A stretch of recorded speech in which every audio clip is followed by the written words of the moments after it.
Hi, my name is Sydney Brandeis, and today we're back with Mehmet Sevinc. He is an assistant lecturer at the Haas School of Business at UC Berkeley, an executive coach and the director of business development at Berkeley Executive Coaching Institute, and he's based out of Istanbul. So welcome. Hello, Sydney. So today I have some questions for you about authentic leadership. So I'm going to first start with, what does authenticity mean for you? When I first hear the word, food comes to my mind. Not about leadership or coaching, but the food.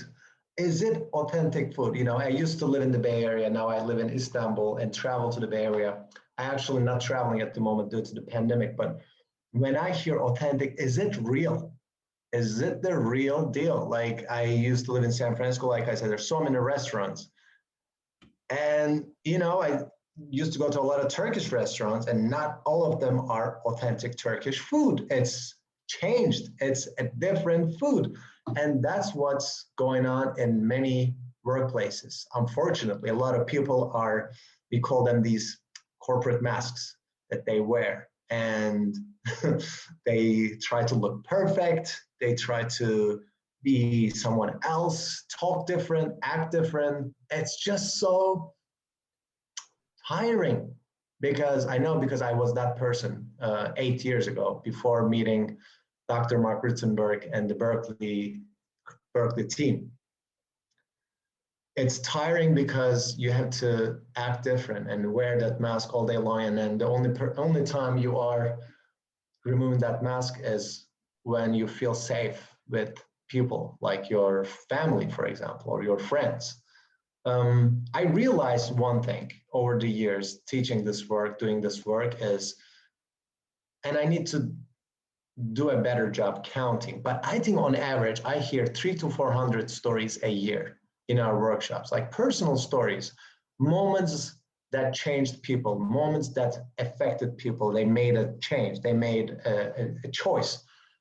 And every single one of them, it really doesn't matter who you are, what kind of title you have, which neighborhood you live in, what kind of car it doesn't matter. Everyone has something going on. Everybody has something going on in their life, even though, how it is in the social media, even though everything looks perfect, it's not true. And I realized that with someone who is so wealthy, and she told me on one of the hikes we were doing in Muir Woods that money doesn't buy happiness. So I think admitting that you're not perfect, removing that corporate mask, showing us who you really are, I think that means authenticity to me. Interesting. So kind of taking off the mask with yourself a little bit as well. Yes. So kind of on that topic of authenticity, you talked about authentic leadership presence. What does that mean, and why is that so important? This whole idea around presence, I think a lot of people we talk about it. What is this authentic leadership presence? What is executive presence? What is presence anyway? So we talk a lot about this, and it's really about how you show up for other people. Imagine a conference room, you walk in, and are you bringing the sunshine, or are you bringing the rain clouds? Are people suddenly getting quiet, or are they greeting you? Like, what kind of personality you're bringing? And also, again, I'm going to quote Dr. Angela Sarian, one of her, from her fourfold way, she talked about show up and choose to be present. Being present is hard, even when you are physically there. Like, you are nodding right now because you're listening to what I'm saying and understanding, and you're here, you're present. Many people are not. And you're going to tell if they are not present, especially on Zoom screens, when the eyes are kind of moving because maybe they're reading an email, or or you're telling something and the response is not really related to what you're saying. It's almost this rare skill that who is doing it right has. The rare skill to have authentic leadership presence or authentic presence. It's so rare. And when you find it, you almost want to hold on to it, almost thank that person to bring their authentic presence into your dialogue, into your relationship, into your one-on-one conversation. I'm telling you, it's really hard. People struggle with that because of, I sometimes blame the distractions. There's so many distractions we have these days, but that's how I define it.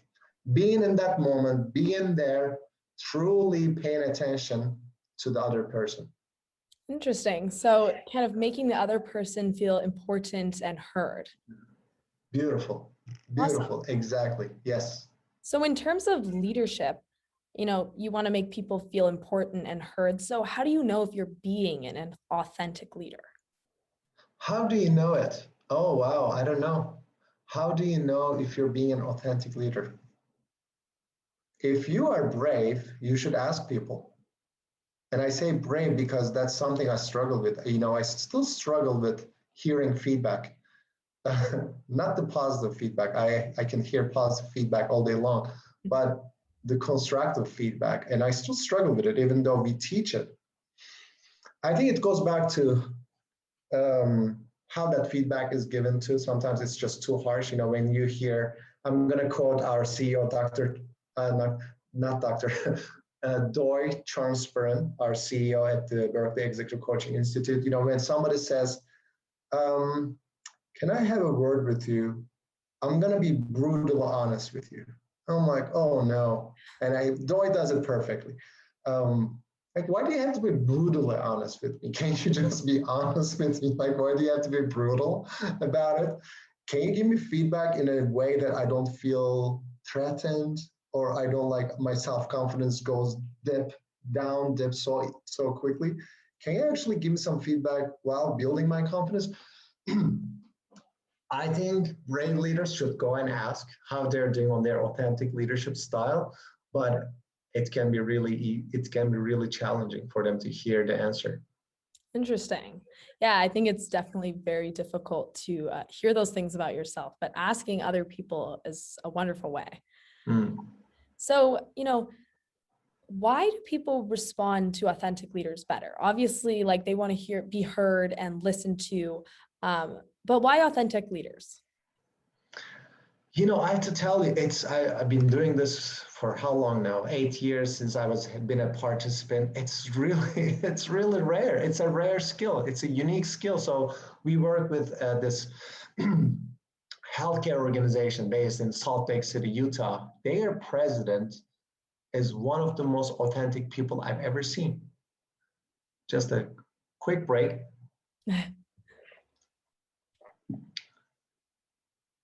And what makes her so authentic is she is real. She's so strong. Her level of confidence is high up there. You can tell she has an intention. Her conviction. There's knowledge. She tells stories, but she's also vulnerable. She will tell you if she doesn't have the answer. She will tell you if it's going to be a rough year ahead. She's going to tell you that she's going to go under a surgery using one of their tools. And she's going to tell you that she's going to be gone for a while. So, she is real, and it's rare. It's rare. That's why people love working with authentic leaders. People love their style. I think there's a lot of talk around vulnerability. Brené Brown, changed the whole idea after her TED talk. And people really love that. I totally agree. And I feel like the people that you least expect to be vulnerable with and authentic with are your leaders. But it's really interesting that you're saying that that's exactly what we need to do. Yeah. So I know you value trust-based relationships, and just based off this conversation, that's pretty clear. But what does that mean for you, and how can that help us become an authentic leader? Yeah, we talk a lot about trust, and it can take hours, but one of the questions we ask is who in your world that you have a relationship and you establish trust, who do you trust in your life? And usually it goes to the family members. The reason we trust our family members, and maybe not every single family member, but there is a certain level of intimacy. And I'm not saying it in a funny way. the intimacy of how much you know this person.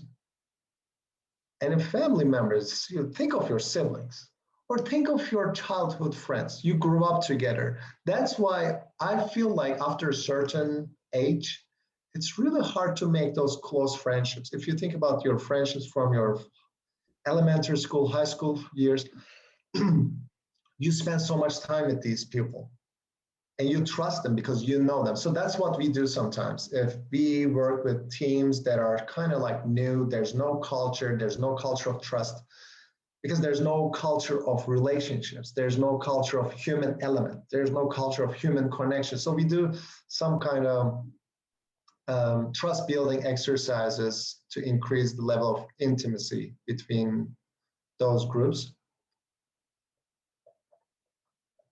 And one way to do it is really storytelling. If you think about it, storytelling is one of the oldest traditions. 3,000 years ago, we gathered around fire and exchanged stories. Now we gather around Zoom screens and share stories. And the feedback we hear is, oh my God, I spent 5 years with this person. We shared the same office. And after today's workshop, I know him better than 5 years. And it took 2 minutes for them to sit down and connect and exchange stories. So I would say, that's why we put a lot of impact on, focus on that intimacy, professional intimacy, not the funny intimacy, the professional intimacy. That's really interesting. And I think that, people work with each other, but they don't get to know those personal stories, and that can help you work together so much better, which that's awesome that you're telling people to do that. So, there's so many little tips that you've told us today about how to become a more authentic leader. How do you begin to make that transition and start implementing those things? Maybe I'll think about what I've done. It could be helpful for people. I think over the years, like I mentioned, you hear all these human stories and find out or notice that nobody's perfect. So you don't have to act that way. Another thing is really, and I quite struggle with it even today, is asking for help when you really need it. Don't try to do it all. You can't. And to be honest, if you experience this, when somebody reaches out and asks for help, you actually feel like, oh wow, cool. Yeah, I'm happy to help you. You also feel good about helping someone. So I guess realize that you're not perfect, so stop being too hard on yourself. Actually give yourself some credit every once in a while. Pat yourself on the shoulder. Love yourself. You're not perfect, and that's totally okay. Nobody is. Asking for help. And I think we're going to talk about the human connection part too. Bring more humanity to workplaces, and also not just workplaces, in your life too. Like check in with your partner and see how they're doing. Surprise them with a little gesture. We are so fortunate, according to World Bank, half of the world makes $5 a day. So remember to count your blessings and maybe donate some money. I don't know what it is, but I just want to say, relax. It's gonna be okay. Yeah. I like that. A good last note to end off of. Relax. Yeah. Perfect. Well, thank you so much for this segment on authentic leadership. That was Mehmet Sevinc for everyone watching, and we'll be back with another segment. Thank you.